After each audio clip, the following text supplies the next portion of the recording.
Maxwell's equations we are going to discuss here. The Maxwell's equations, there are four. They are derived from basic laws of electricity and magnetism. The first law of electricity is Gauss law for electricity, Gauss law for magnetism, Faraday's law and Ampere's law. By using these four equations, now we are going to discuss about the Maxwell's equations. Right? First I start with the equation number 1, which is derived from Gauss law for electricity,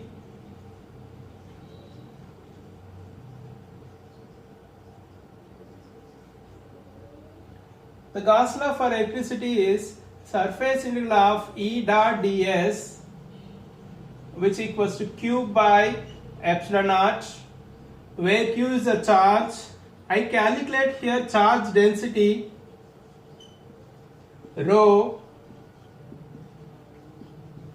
is Q by V. Let us calculate a small volume. In the small volume, dV volume, dq is a charge you are going to present. If I want to calculate total charge present in a volume V, then I have to integrate the equation rho into dV becomes Q.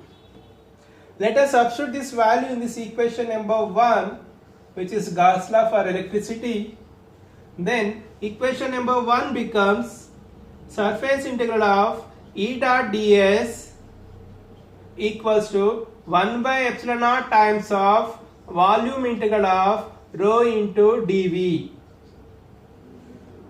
I have left hand side surface integral and right hand side volume integral. Let us convert this left hand side equation by using Gauss divergence principle, by using Gauss divergence theorem.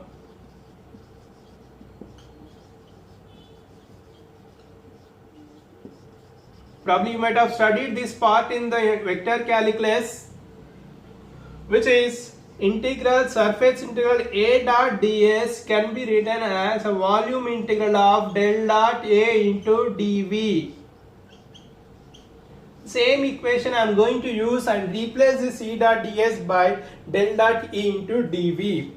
Then equation will become volume integral of del dot E into dV equals to 1 by epsilon naught times of volume integral of rho into dV.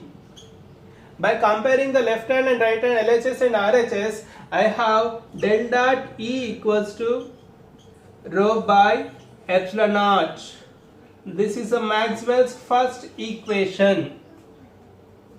I repeat, in order to derive the Maxwell's equations, I use Gauss law for electricity first equation, which is integral E dot ds equals to Q by epsilon naught, where Q is the total charge, right?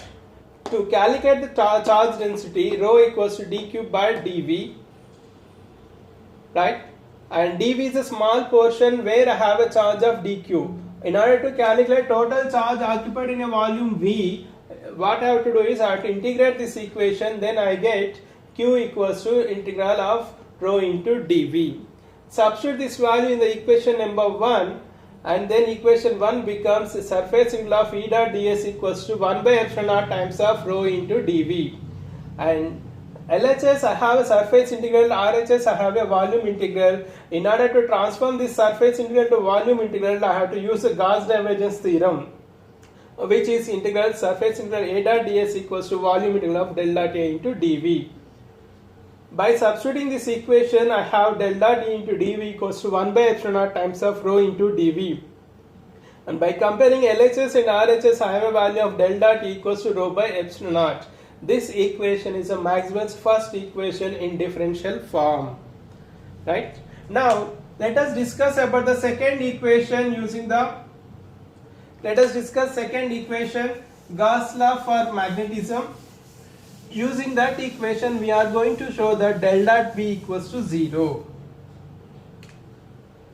Second equation is derived from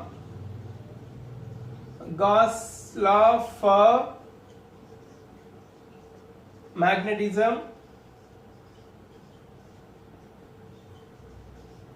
which is surface integral of B dot ds equals to 0.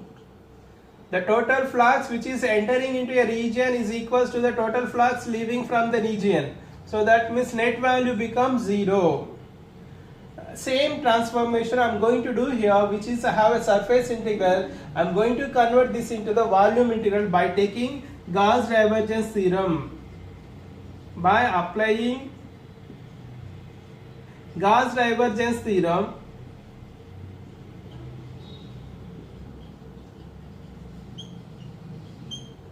on LHS, which is integral A dot ds is nothing but volume integral of del dot A into dV. I replace A by B, that means magnetic field, then I am going to get del dot B into dV equals to 0. Del dot B equals to 0. This is a Maxwell's second equation.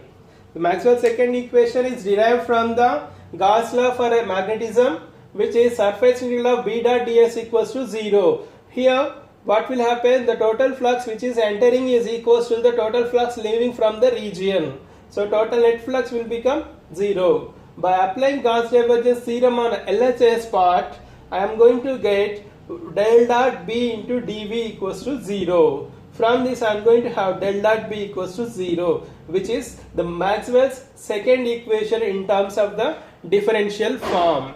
Now we